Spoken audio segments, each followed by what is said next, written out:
The morning sun cast long shadows across the palace gardens as Catherine walked slowly along the familiar stone path.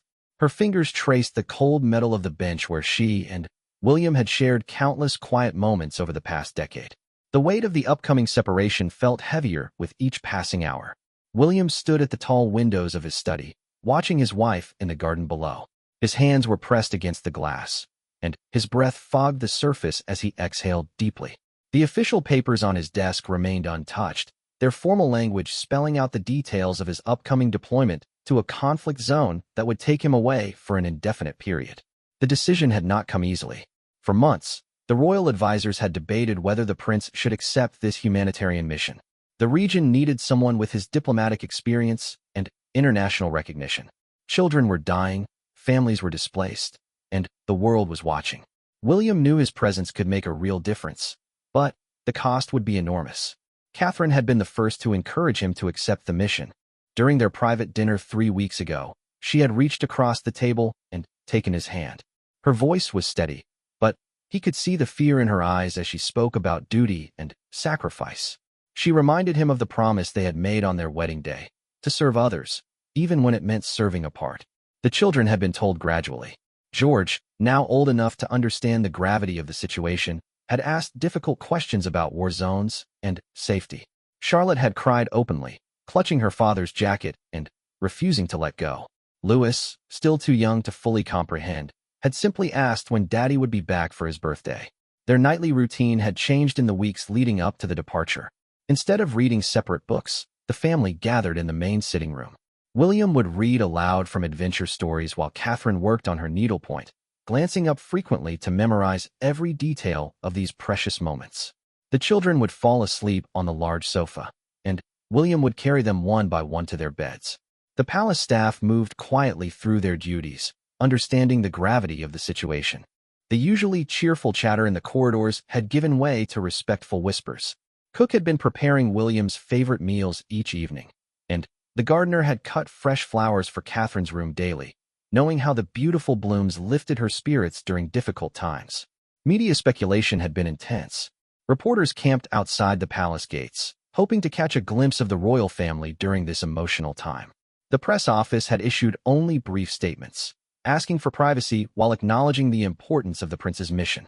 Social media buzzed with theories and opinions, but inside the palace walls, there was only the quiet preparation for an inevitable goodbye.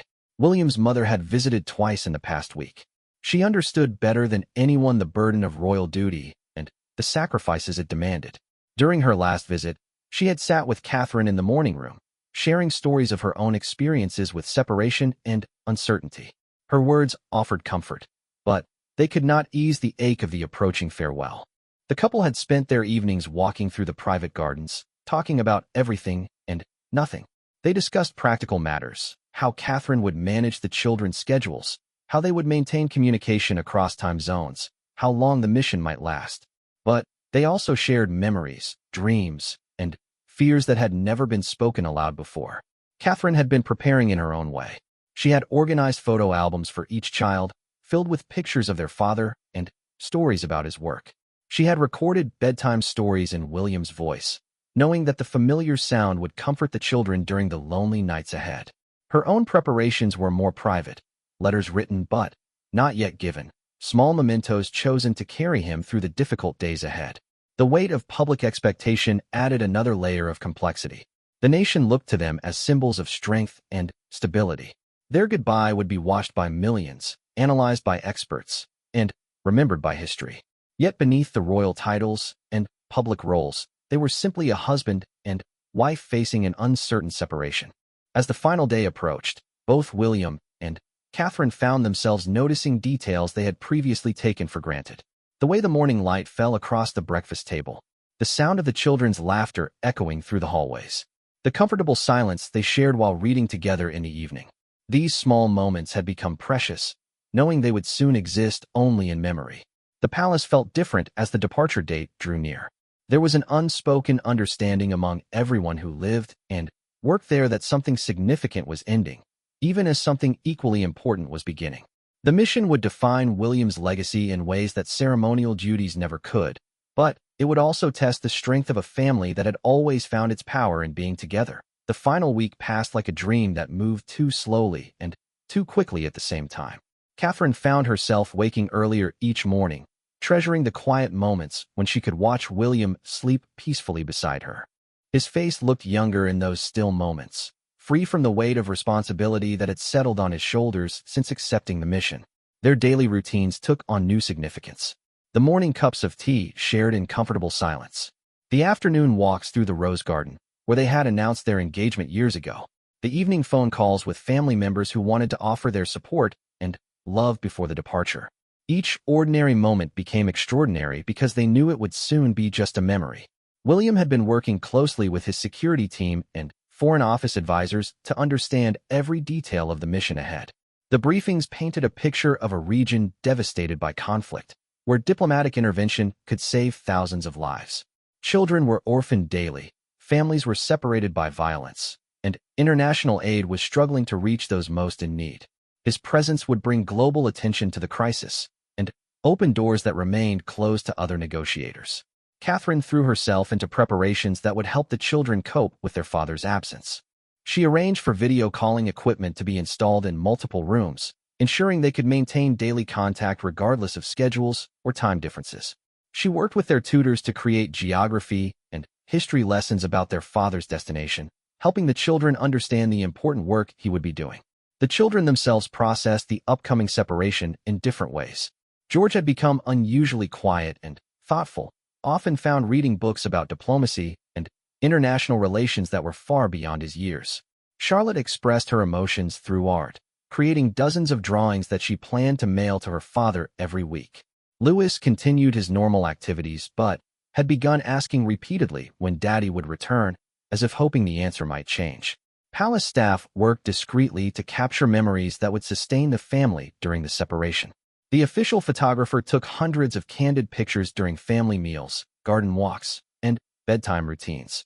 These images would be compiled into albums for both William to carry with him and Catherine to share with the children when they missed their father most intensely. The couple had established traditions they could maintain across the distance.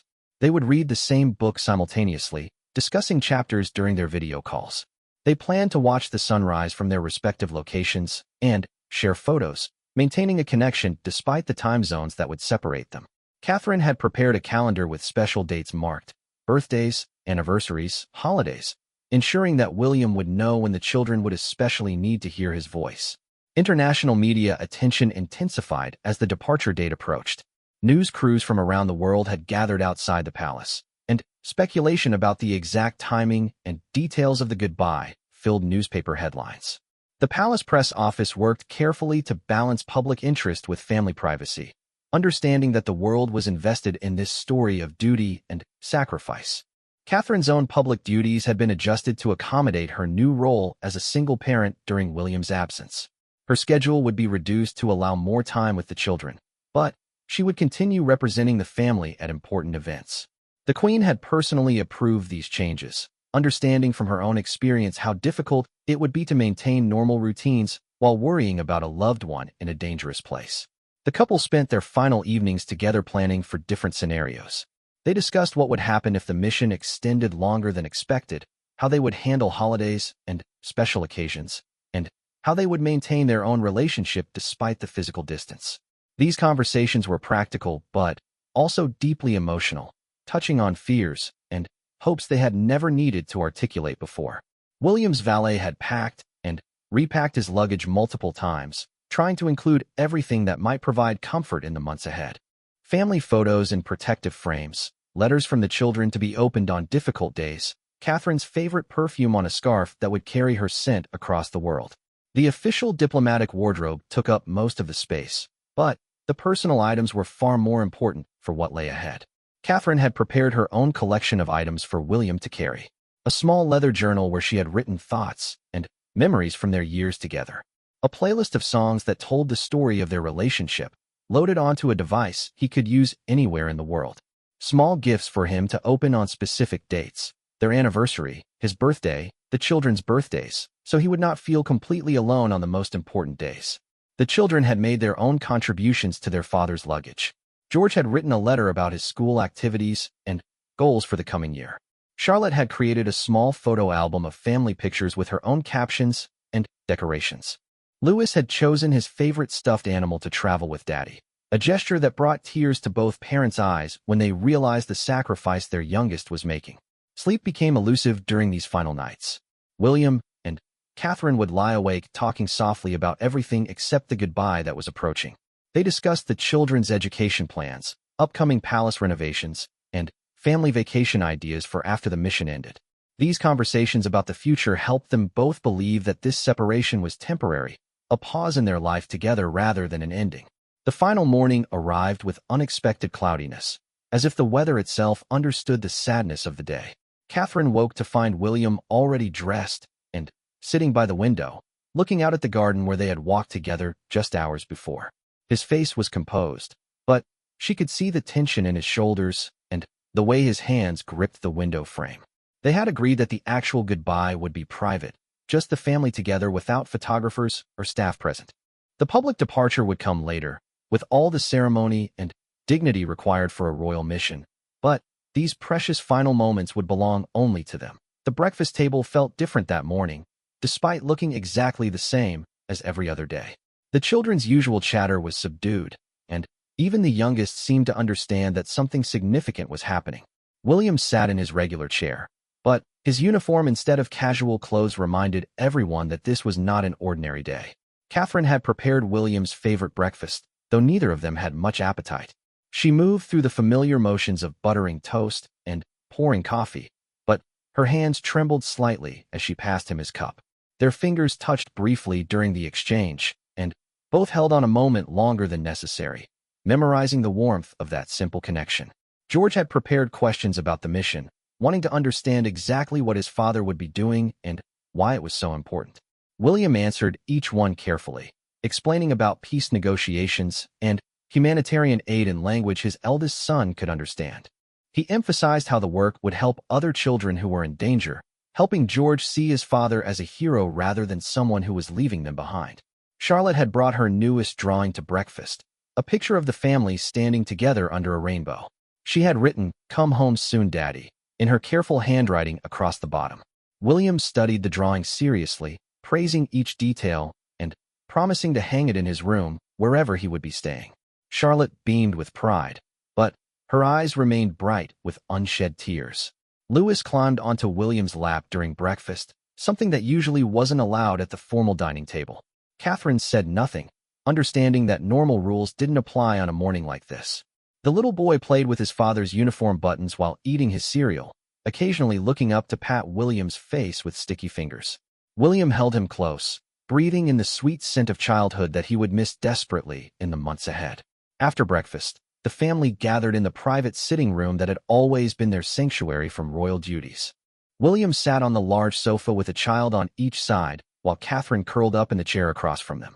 They looked through photo albums together, laughing at pictures from family vacations and formal events where the children had misbehaved in amusing ways. The conversation flowed naturally, covering everything from school projects to summer plans to favorite memories from recent holidays. But underneath the normal family chatter was an awareness that every word was precious. William found himself studying each child's face, trying to memorize every detail. The way George's hair fell across his forehead, Charlotte's dimples when she smiled, Louis's habit of twisting his fingers when he was thinking. Catherine excused herself briefly to gather the final items William would take with him. The children's letters, carefully sealed and labeled for different occasions. The family photos that would sit on his desk wherever he worked. The small personal items that would make any temporary accommodation feel more like home. She had also included a letter of her own, written the night before but too emotional to give him directly. When she returned, William was lying on the floor building blocks with Louis while the older children worked on a puzzle nearby. The scene was so perfectly normal and domestic that Catherine had to pause in the doorway, fixing this image in her memory. This was how she wanted to remember him during the lonely evenings ahead, not in his formal uniform, but as the loving father who could always make their children laugh. The palace staff had been given instructions to stay away from the family wing during these final hours, allowing them complete privacy for their goodbye. The hallways that were usually busy with activity remained empty and quiet, as if the entire building was holding its breath. Even the dogs seemed to sense the mood, staying close to the family, but unusually calm. As the time for departure approached, William gathered each child individually for a private goodbye. He took George to his study, where they looked at maps and discussed the geography of the region where William would be working. He gave his eldest son a special responsibility to help take care of his mother and younger siblings while Daddy was away. George accepted this role seriously, standing straighter and promising to be the man of the house. Charlotte's goodbye took place in the music room, where William played her favorite song on the piano while she sang along. Her voice was clear and sweet, and William found himself blinking back tears as they performed together one last time. He promised to send her recordings of local music from his destination, giving her something to look forward to in the weeks ahead. Louis was too young for serious conversations about duty and responsibility, so William simply held him close and told him stories about brave princes who went on important adventures but always came home to their families. The little boy listened solemnly, then announced that he would be very good while Daddy was away so that Daddy would want to come home quickly. Catherine's goodbye was the most difficult. They walked together through the rose garden where they had shared so many important moments throughout their marriage. William had prepared words about duty and love, about temporary separation and eternal commitment. But when the moment came, they simply held each other in silence. Sometimes the most important conversations happen without any words at all. The security team and palace officials waited discreetly near the main entrance, giving the family as much time as possible before the formal departure began. The children would not accompany William to the airport, but they gathered at the front door to wave goodbye as his car pulled away. This was a compromise between their desire to stay together as long as possible and the need to protect them from the intense media attention surrounding the departure. William's luggage had already been loaded into the official cars, along with the diplomatic materials and security equipment required for the mission. But the most important items, the family photos, the children's letters, Catherine's perfume, were in his personal bag, which would never leave his side throughout the journey ahead. The final moments in the doorway stretched out like an eternity. William knelt down to hug each child one more time, whispering private words of love and promises to call every day. Catherine stood behind the children with her hands on their shoulders, her composure perfect, but her eyes bright with tears she was determined not to shed until after the car disappeared from view. As William walked toward the waiting car, he turned back once to see his family framed in the doorway of their home. Catherine had lifted Louis into her arms, while George and Charlotte stood close beside her. They were waving and smiling, and in that moment, William carried with him a picture of love and strength that would sustain him through every difficult day ahead. The car pulled away from the palace with William looking back through the rear window until the building disappeared from sight. His security team maintained respectful silence, understanding that this journey to the airport would be one of the most difficult rides of his life. The streets of London passed by in a blur, but William's mind remained fixed on the image of his family standing in the doorway, waving until the very last moment. Catherine held her composure until the car disappeared completely, then gathered the children close and led them back inside. The palace felt enormous and empty without William's presence, as if someone had removed all the warmth from the familiar rooms. The children sensed the change immediately, moving closer together and speaking in whisper.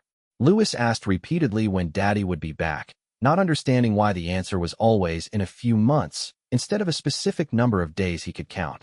Charlotte busied herself organizing her art supplies, planning the drawings and letters she would send to her father every week. George retreated to his room with a book about international relations, trying to understand the complexity of the work his father had gone to do. At the airport, media from around the world had gathered to document William's departure. The images would be broadcast globally, a prince leaving his family to serve others in need, a modern fairy tale about sacrifice and duty. The press respected the boundaries that had been established, focusing on the formal ceremony rather than trying to capture personal moments of emotion. William's farewell to the British officials was formal and dignified. He shook hands with diplomats and military leaders, accepted briefing folders and security protocols, and posed for the photographs that would appear in newspapers around the world. But his mind remained with Catherine and the children, and he found himself checking his phone constantly for messages from home. The flight would take many hours, crossing multiple time zones and continents before reaching his destination. William had packed books and work materials to keep himself occupied, but he knew that sleep would be impossible. Instead, he planned to spend the journey writing letters to each family member, messages they could read during the most difficult moments of their separation. Back at the palace, Catherine had established a new routine to help the children adjust to their father's absence. They gathered in the sitting room after dinner to call William, taking turns sharing the details of their day. The video connection was sometimes unclear due to the distance, but the sound of his voice provided comfort and continuity for children who were struggling to understand why Daddy couldn't come home for bedtime stories. The first few days were the hardest. The children kept expecting William to appear for breakfast or to join them for their evening walk in the garden.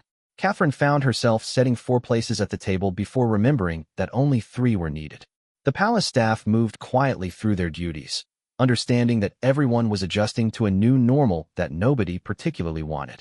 George threw himself into his studies with unusual intensity, particularly subjects related to geography and international affairs. His tutors reported that he asked sophisticated questions about conflict resolution and humanitarian aid, clearly trying to understand his father's work in the complex adult world. Catherine was proud of his maturity but worried about the weight of responsibility he seemed to be placing on his young shoulders. Charlotte's artistic output increased dramatically during the first week. She produced drawings every day, each one carefully crafted to show Daddy something special from home. Pictures of the garden flowers, portraits of the family pets, scenes from her daily activities at school and play. She dictated long letters to accompany each drawing, filled with details she was certain her father would want to know about life at home. Louis struggled the most with the change. His sleep was restless, and he often woke calling for Daddy. Catherine spent many nights sitting by his bed, reading stories and singing lullabies until he fell back asleep. She played recordings of William's voice during these difficult nighttime hours, and gradually Louis began to settle more easily when he could hear his father's familiar words. The daily video calls became the anchor of their new routine. William would appear on screen from his temporary office or living quarters, sometimes in formal diplomatic attire and sometimes in casual clothes that reminded the children of ordinary days at home. These calls were scheduled around the children's bedtimes, allowing William to maintain his role in their daily routines despite the enormous distance between them. During their first week apart, William's work began in earnest. The humanitarian crisis he had come to address was even more severe than the briefings had indicated. Refugee camps overflowed with families who had lost everything. Medical supplies were critically short, and political tensions made aid distribution dangerous and complicated. His presence immediately attracted international attention to the situation, opening doors for negotiations that had been stalled for months. Catherine watched news reports of William's work with pride and terror in equal measure. She could see the difference his presence was making. Aid convoys that had been blocked were suddenly allowed through. International leaders who had refused to engage were agreeing to meetings. Media attention was bringing global awareness to the crisis. But she also saw the dangerous conditions he was working in, the security teams that surrounded him constantly, and the exhaustion in his face during their private video calls. The children began to understand their father's work through these news reports, though Catherine was careful to shield them from the most disturbing images. They could see that Daddy was helping children who were hungry and scared, families who had lost their homes, people who needed someone important to speak for them. This helped them feel proud of their father's mission, even though they missed him desperately. Letters and packages became a crucial connection between the family and William. The children sent artwork, school projects, and small gifts that would remind him of home. Catherine included photos from their daily activities, pressed flowers from the garden, and handwritten updates about palace life that he would find amusing and comforting. In return, William sent back local crafts appropriate for children, stamps, and coins for their collections, and always letters telling them how much he loved and missed them. The second week brought small improvements in everyone's adjustment. The children began to accept the new routine, though they still asked daily when Daddy would come home. Catherine found ways to fill the extra time created by William's absence. Longer walks in the garden, more elaborate bedtime stories, special outings that created new family memories even with one parent missing. Palace life continued around them with sensitivity and support. The staff went out of their way to provide small comforts and distractions for the family. Cook prepared special treats for the children. The gardener brought them fresh flowers daily, and Even the most formal advisors showed unusual kindness during this difficult period. Catherine had established her own coping mechanisms during these early weeks. She wrote in a journal every evening, recording not just the day's events but her thoughts and feelings about the separation. These pages would eventually become a record of their family's journey through this challenging time, something they could look back on years later when the mission was just a memory. The hardest moments came unexpectedly, when one of the children accomplished something special and wanted to run to tell Daddy immediately, when familiar routines felt incomplete without William's presence, when world news reminded Catherine of the dangers her husband faced every day. But, gradually, the family was learning that love could remain strong across any distance, and that temporary separation could not break bonds that had been built over years of shared life together. 3 months into William's mission, the family had established a rhythm that worked despite the constant ache of missing him. The children had grown accustomed to their father's voice coming through the computer screen rather than from down the hallway, though they still rushed to answer whenever his calls came through. Catherine had learned to manage the household and her royal duties while carrying the emotional weight of worrying about her husband's safety every single day. William's work had evolved from emergency crisis management to longer-term diplomatic negotiations. The initial media attention had achieved its purpose. International aid was flowing more freely, political leaders were engaged in meaningful dialogue, and the most urgent humanitarian needs were being addressed. But the complex work of building lasting peace would take much longer than anyone had initially hoped. The children had begun to take pride in their father's accomplishments, understanding through news reports and William's own explanations during their calls that his work was making a real difference. George had started a scrapbook of newspaper articles about the mission, carefully cutting out photos and headlines that showed his father meeting with world leaders and visiting refugee camps. Charlotte drew pictures inspired by the stories William told about the children he was helping, creating artwork that showed families being reunited and communities being rebuilt. Catherine had found her own way to contribute to William's mission from home. She organized charity events to raise funds for the humanitarian efforts, using her platform to keep international attention focused on the crisis, even as other news stories competed for headlines. The children participated in these events, understanding that this was their way of helping Daddy's important work even though they couldn't be with him. The video calls had become more sophisticated as the technology improved and William's living situation stabilized. The family could now see each other clearly, share meals together across the distance, and even play simple games during their conversations. Louis had learned to hold up his drawings and toys to the camera so Daddy could see his latest creations, while Charlotte and George took turns reading aloud from books they were studying. Letters continued to travel both directions, creating a tangible connection that emails and phone calls couldn't provide. William treasured the packages that arrived from home, filled with artwork, school projects, pressed flowers from the garden, and always Catherine's handwritten updates about daily life at the palace. In return, he sent carefully chosen gifts that would help the children understand the culture and people he was working with, along with letters that became more detailed as he found safe ways to share his experiences. The most difficult times came during special occasions that the family had always celebrated together. George's birthday fell during the 4th month of the mission, and despite elaborate video celebrations and gifts sent from William's location, the empty chair at the birthday dinner table was impossible to ignore. Charlotte cried openly when bedtime came, and Daddy couldn't be there to sing her favorite birthday song in person. Catherine had learned to anticipate these emotional challenges and prepare special activities to help the children cope. For George's birthday, she arranged for a surprise visit from his favorite sports team, creating new excitement that couldn't completely replace his father's presence, but provided wonderful distraction. The day ended with an extra-long video call where William attended the birthday party virtually, watching George blow out his candles and open his presents with infectious enthusiasm.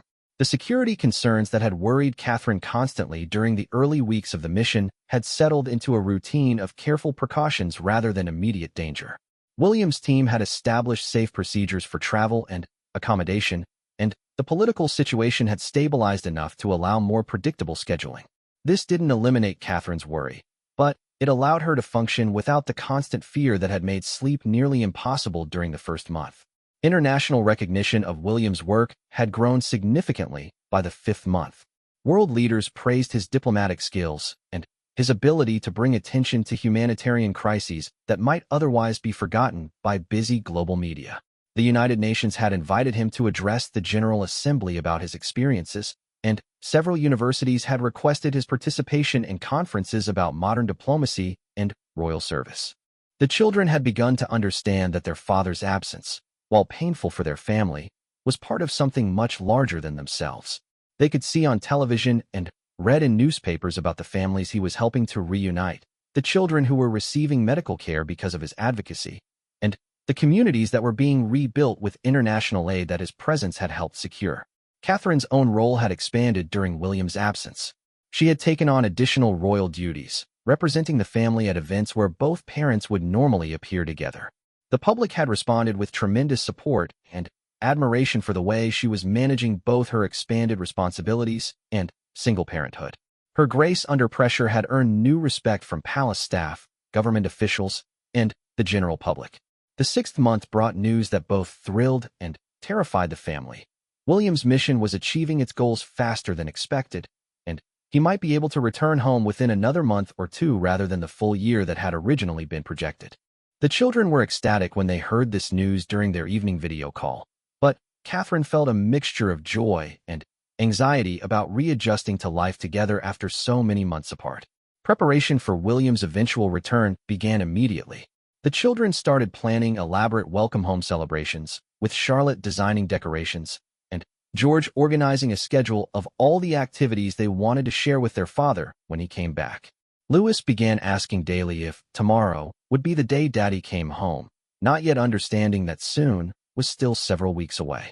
Catherine found herself both eager and nervous about William's return. Their relationship had remained strong throughout the separation, sustained by constant communication and shared pride in his important work, but she wondered how they would adjust to being together again after functioning independently for so long. The children had grown and changed during his absence, developing new interests and capabilities that he had only observed from a distance. The final weeks of the mission were bittersweet. William was eager to complete his work and return home, but he had also become deeply committed to the people and causes he was serving. The relationships he had built with local leaders, aid workers, and the families affected by the crisis had become personally meaningful to him. Leaving would mean trusting others to continue work that had become a central part of his identity. As the actual date for William's return was finally confirmed, the palace began preparing for a homecoming that would be both private and public.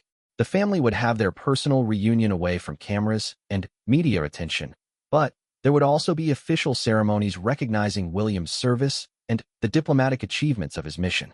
The children practiced their parts in the welcome home ceremonies, proud to play a role in honoring their father's work.